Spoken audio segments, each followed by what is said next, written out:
Greetings and salutations, YouTubers. This is ZillaFan85, back today with my latest video, another figure review.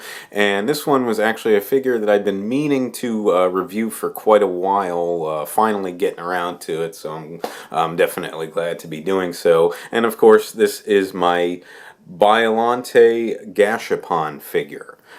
So it's obviously Biollante or Biollante, whichever you prefer, you know, tomato, tomato. So, but nonetheless, though, definitely an awesome Gashapon figure, one I was really glad that I added to my collection.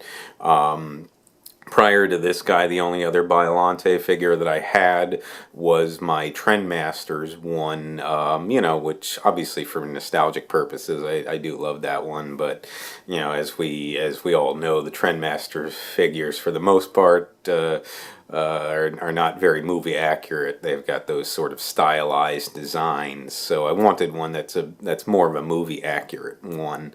So I was glad that I added him to her to the collection.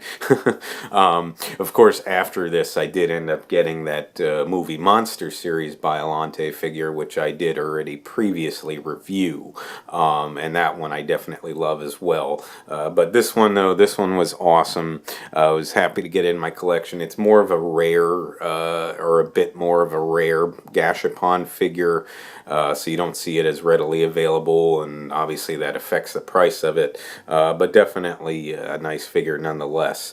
So of course we know, I'm not going to get into too much you know, detail about Biollante herself, but we know that she was spawned from the from Dr. Shiragami's experiments, combining plant cells with the cells of Godzilla, and instilling the soul of his you know, deceased daughter into her. So it was kind of a weird combination. Of course, featured in the 1989 film Godzilla vs. Biollante. You know, certainly one of my top 10 favorite Godzilla movies of all time. And of course, she's just an awesome, awesome kaiju. And again, I do think that they did a nice job with the figure of her here. It's not completely movie accurate, of course, but it's pretty nice though, nonetheless. So that about covers it for you know, for what I was going to go into. You know, just a little bit of backstory here. So let's just go ahead and jump right into the figure review itself. So we start with the paint job, as we can take a little bit of a look here. So as you can see, very signature of Biollante. She's got that greenish paint all around her body for that main color. It's you know, that very dark green, if you will. It looks really, really nice. I think they did a nice job applying the paint here.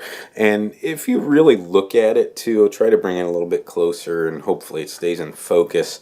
It's not really just a solid green. They actually seem like they did a bit of shading with it. It's a little hard to tell, but I definitely noticed some shadings of different you know, shades of green, I should say. So you can kind of see it here. I mean, it's hard to tell, you know, especially looking at it on the camera, but I definitely do notice it, and I think that's a really nice little touch. So again, just looking around her here, so it looks really, really cool. Of course, for her core area, you've got that sort of orangish, reddish paint. I wish they would have included the green that goes, you know, those green parts that go over the core area instead of just the solid color, but it's not too bad. You know, of course, it's a Gashapon figure, so it's not going to be 100% accurate, but it does look nice, and certainly a larger core area that they made for her here as opposed to what you would usually see, so I guess they decided to make it a little bit more prominent on the Gashapon figure itself, but still cool nonetheless. And of course, for her face, her main head, you've got the red inside of the mouth there, and the off-white for the, you know, that off-white bonish color for the teeth, and for her tusks there, and then of course for her eyes, you've got that sort of like a sort of metallic pinkish or very light purplish paint. So you can kind of see it on the camera there.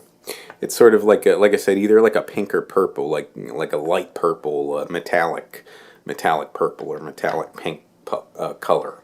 But it looks cool, though. I definitely like that. And of course, for the two front tentacles slash vines, obviously the vines all have that greenish color too, with the different shadings of green, like I said.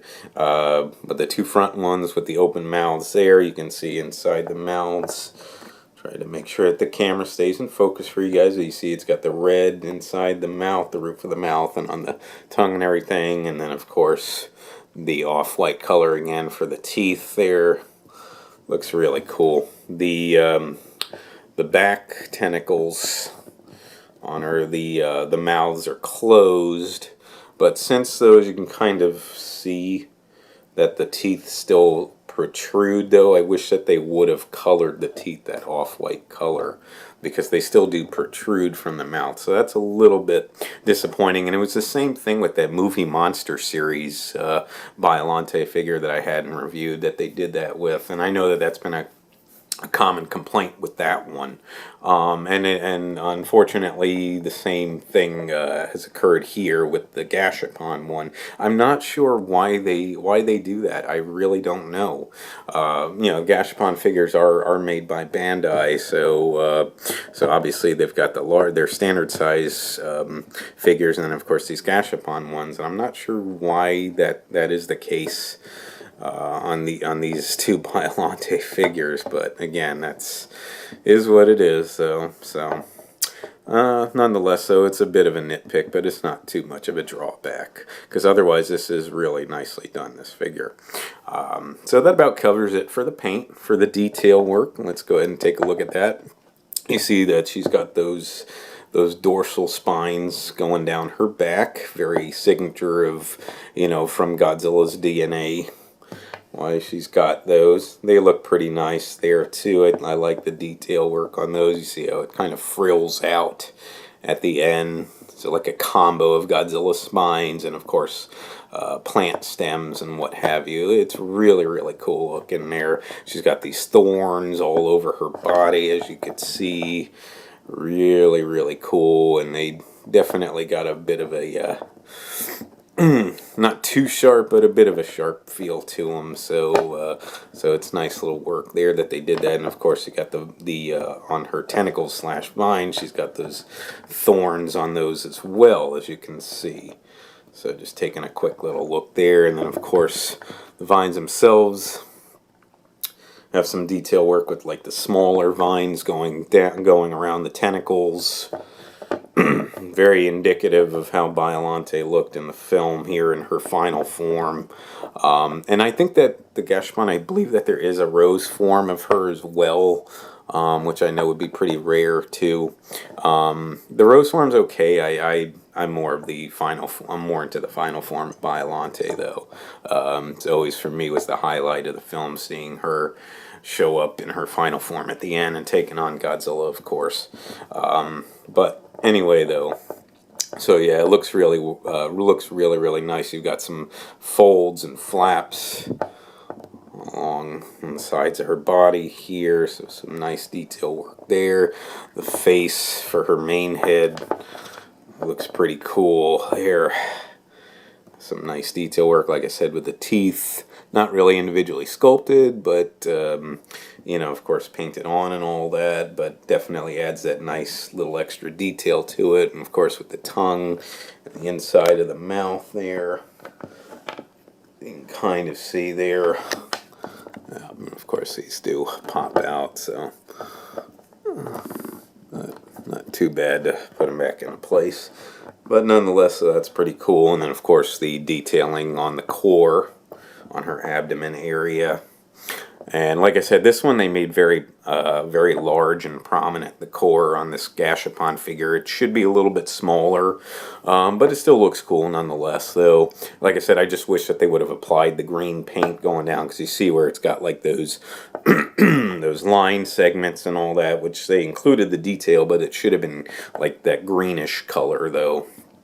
Should have been for those instead of just the solid orangish reddish color, but it's not too bad though nonetheless. And again, you've got more of the segmentations and stuff, very viney look about her body here, as you can see, especially on the bottom part there. Very, very cool looking. Again, with the tentacles there. The ones in the front with the open mouth and the detail work inside the mouth there. Trying to make sure the camera's focused for you guys here. Doing the best I can. But you can kind of see, though. And again, with the teeth and everything. And and it does, you do notice some of the, on the main head, that sort of thorny detail inside the mouth that is very indicative of Biollante's design. So you can see that there. So as I was looking at the front tentacles, I just wanted to point that out for her main head. And then, of course, for the back tentacles, like I said, the mouths are closed, but they did at least include the teeth. I wish that they would have colored them, like I said. But at least they're included there, so you can see them actually protruding from the closed mouths, which is a cool touch. So I definitely like it. So I think that for the most part covers the detail work on it. For articulation, yeah, and actually for a Gashapon figure, you actually do get a little bit of articulation, which is surprising.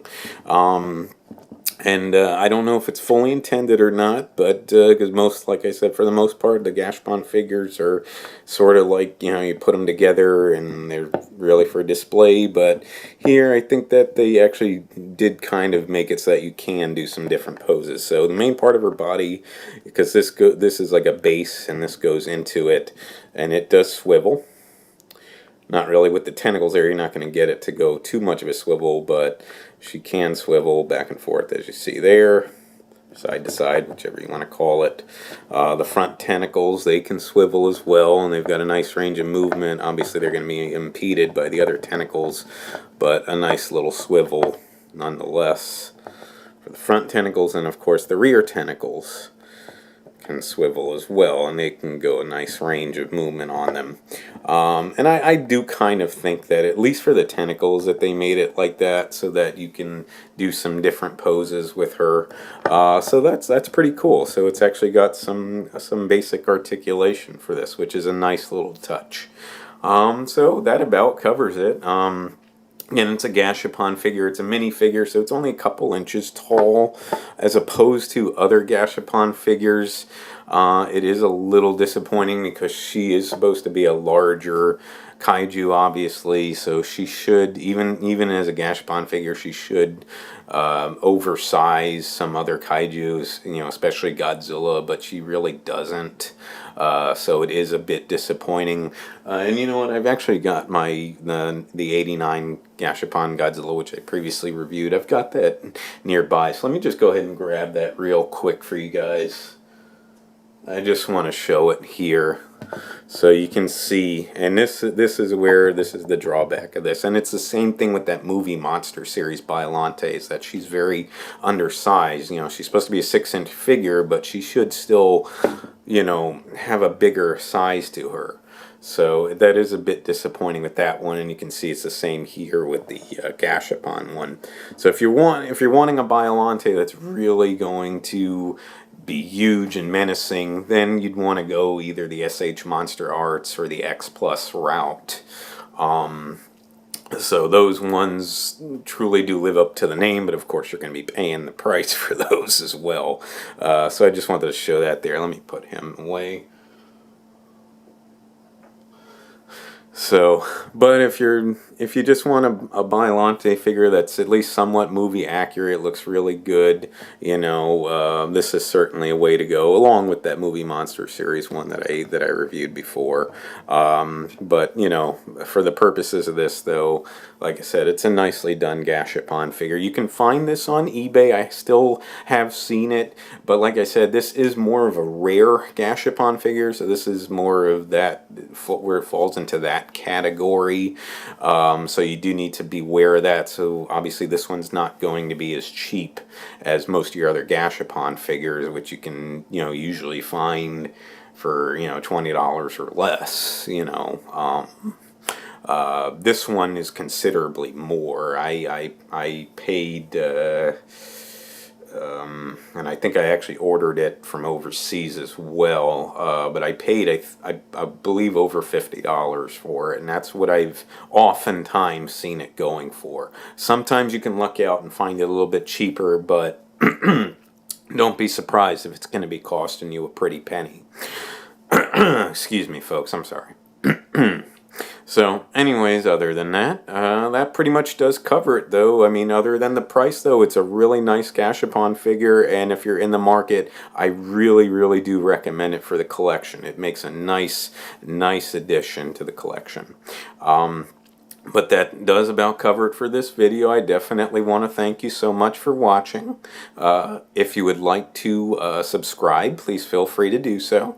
If you would like to like and or comment on any of my videos, please feel free to do so as well.